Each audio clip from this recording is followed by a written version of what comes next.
Hey, what's up guys? This is Sammy B883 checking in with another video. And just on my way to go check out a flat. Well, this is a bit of a detour, but I'm going to check out a flat because my friend has had a room become available. So I'm thinking about moving in depending on what the room's like. You are on the wrong side of the road, buddy. Security, huh? Well, I don't think she's meant to be in there. Sorry, I'm getting sidetracked. So yeah, this new house, it's a whole lot nicer and it's cheaper. And the best thing is that it has a garage. So I can finally keep the bike in a garage, which is great, because I really want to get into working on the bike. I want to mod it out and I'd like to be able to do the mods myself. At the moment, I don't know like a heck of a lot about bikes. Well, I don't know a heck of a lot about the mechanical side of like fixing bikes and stuff. And it would be really nice to be able to work on the bike, but I've just never had like a place to do it, I suppose. And now hopefully I will, so that's cool. Another awesome thing is the channel has reached 100 subscribers. It's actually at like 110 now, which is awesome. It's a cool little milestone to hit, and I went the wrong way. Anyway, yes, thank you to everyone who has subbed so far. Definitely appreciate it. Anyway, today I wanted to talk about new bikes versus second-hand bikes. Obviously I've got a new bike, and I thought I'd give you some of my personal reasoning for getting a new bike instead of a second-hand one, and then kind of just talk about the pros and cons of each. So I guess I'll start with second-hand bikes. Second-hand bikes, what are the pros? Well, the main and most obvious one is just money. You're going to save a whole lot of money if you go secondhand. If you're patient and you keep an eye out online, in New Zealand we have Trade Me, which is just like an online selling website. If you're patient and you can, you know, keep waiting for the right deal, then you're inevitably going to find like a great deal on a motorbike, and you can pick up some really nice, good condition motorbikes for a great price secondhand.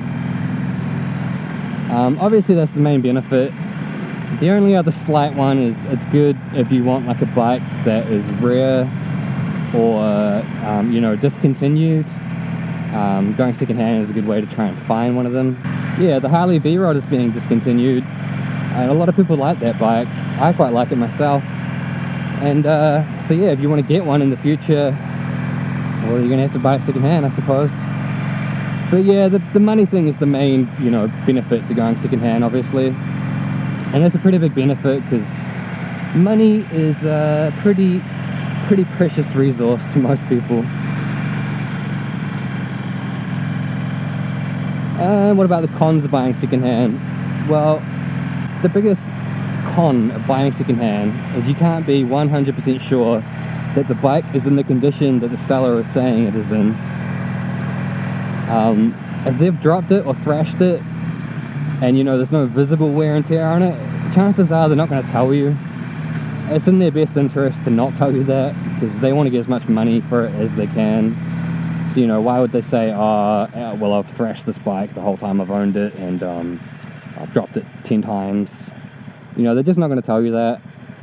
So there are steps you can take to, you know, ensure that it is in good condition. They might let you take it to a mechanic to get them to have a look over it. There's websites that you can search the plates on, tell you if it's been involved in crashes or if it's been stolen. I mean, you don't want to buy a stolen bike either. Damn, this is a nice view. This is actually where I filmed my first video with the world's shittiest audio. But yeah, so you just got to be careful, because you don't want to buy, they're all looking at me funny, you don't want to buy a second-hand bike, it seems like it's awesome, and then 2 months down the track it's shed itself. And especially if you're not mechanically minded, if you don't really know how to fix bikes, well, you're gonna have to take it to a mechanic, and this is gonna add a whole lot onto the price that you actually paid for the bike. Yeah, if you don't know how to fix bikes, if you have no idea how to work on bikes, and you get a second-hand one and it craps itself, then you're gonna lose a lot of money going to mechanic because they charge a shitload. Other than that, what are the cons? I guess you lose out on a few features that new bikes have, and it's really nothing necessary or that important. I'm talking about like ABS brakes, which I know some people don't even like anyway. I know some people actually take them off their bike. I'm not actually sure why, what benefits there are in not having ABS, but yeah, some people don't like it. I know in a car, like, if you are good at braking, like if you know the sweet spot between the maximum amount of brake you can apply before your wheel locks up, then that is more efficient than using ABS than just slamming on the brakes. But other than that, yeah, I'm not sure. I don't know if it's the same on a motorbike. Could be. If you know, then feel free to let me know. And so what about new bikes? Well, the main pro is that you know it's going to be in good condition. You buy a brand new bike from a dealership, then chances are you're the only person that's ridden it, really. So if it's been thrashed or it's been dropped, then it's only because you did that to it. So it's kind of like a peace of mind. You know you're going to ride away and the bike's going to be fine, and it will be fine for a long time. You know, it's not going to be 2 months down the track and the bike will just break on you because it's brand new. It shouldn't do that. So it is kind of a bit more peace of mind. Other pros, well, I kind of talked about it in the cons of old bikes, but you get a few more features with new bikes. This one, keyless ignition, completely gimmicky, doesn't really matter, I suppose. Maybe it's better for like theft deterrence, I'm not actually sure.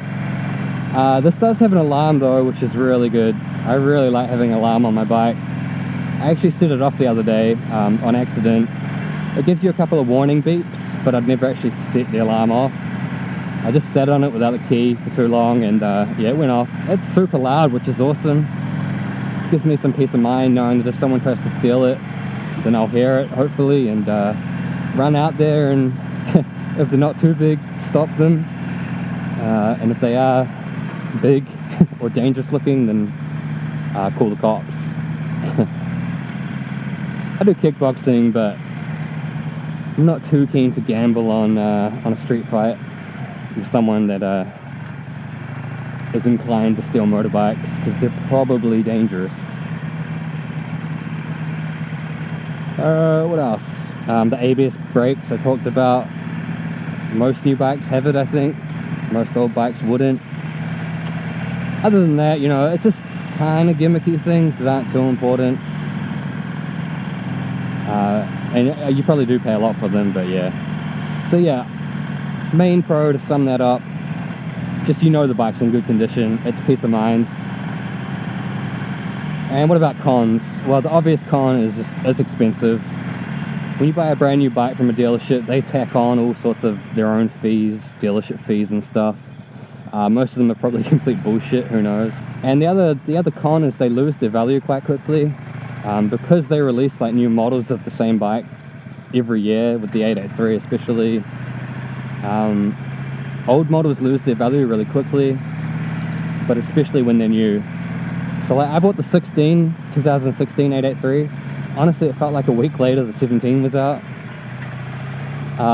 There's no major differences between like the years, especially year to year. Like the 14, 15 and 16 are all probably like very similar. It's only when you get like, you know, a 10-year-older version that it's going to start being different. I do like the way they're going with the look of the 883 though. I feel like it's slowly getting better and better looking, in my opinion anyway. But yeah, with the used bike, when you buy it, like most of the depreciation has already happened to it, because most of it happens in the first few years of owning a bike. So when you go new, you know, the first few years are when it loses most of its value, I think. So yeah, it's expensive and you lose money because they lose value quite quickly. Other than that, I can't really think of cons to owning a new bike. And I guess it really depends on your financial situation. I work full-time and I have a company car. They pay for my petrol, for my registrations, my warrant of fitness. So that frees up a lot of money, which is part of the reason why I went for a new bike. Another major reason is just I don't own like tools. I don't have mechanical knowledge. I didn't have a garage until recently. Well, I still don't have one, but I should have one pretty soon. So I knew if something went wrong with the bike, I'm basically screwed. And like, I do really want to get on top of that. I want to learn about how to work on this motorbike, and I definitely intend to. But I just had to be realistic at the time when I was buying my first one, that if something goes wrong, I'm kind of stuffed and I would have to fork out for a mechanic. So that was a big reason as to why I went for a new bike. Other than that, just I really like the look of this model of Sportster 2016. I think they look awesome. So yeah, just I guess look at your financial position, and then take into account your own motorbike knowledge. If you're comfortable working on one and fixing one, then by all means go secondhand. I would say you're going to save money, and you know, money is great to have. You can spend it on modding out the bike. But if you've got enough money and shit all mechanical knowledge, then maybe go for a new bike. Have that peace of mind that it shouldn't break down. At the end of the day, like, there's a lot of success stories with buying secondhand bikes. There's people that have got a great bargain and they've still got the bike 10 years later and it still works fine. But then there's also, you know, like disaster stories where people buy a secondhand bike that's seemingly in good condition and then it just falls apart. So do your research. Try and get someone who knows a bit about motorcycles to have a look at it if you don't, and you should hopefully be alright. Anyway, that's all my thoughts on it. If you enjoyed it, make sure you leave a like, subscribe if you want, that would be awesome.